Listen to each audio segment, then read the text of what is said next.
যদি আপনি জীবনে বারবার আঘাত পেতে থাকেন, তবে তাদেরকে নিজেকে দোষী ভাববেন না।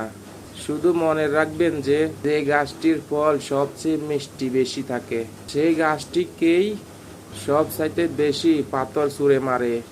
মূর্খ লোকের 5টি লক্ষণ: সব সময় নিজের প্রশংসা নিজেই করে, কাজ কম করে কিন্তু বড় বড় কথা বলে, খুব সহজে রেগে যায়, কিছু হবার আগেই চিৎকার মারে, চেঁচামেচি শুরু করে, সব কিছু শোনার সাথে সাথে বিশ্বাস করে বসে, সত্যি জানাবার চেষ্টা করে না, ভুল থেকে শিক্ষা না নিয়ে একই ভুল বারবার করে। চুপ থাকা মানুষকে কখনো রাগাবেন না, কারণ চুপ থাকা মানুষ সাধারণ নিজের আবেগ চেপে রাখে। তাদের রাগ একবার প্রকাশ পেলে সেটা ভয়ানক হতে পারে। তারা কম কথা বলে, কিন্তু সব কিছু গভীরভাবে মনে রাখে। চুপ থাকা মানে দুর্বলতা নয়, তারা প্রয়োজনে অনেক বড় সিদ্ধান্ত নিতে পারে।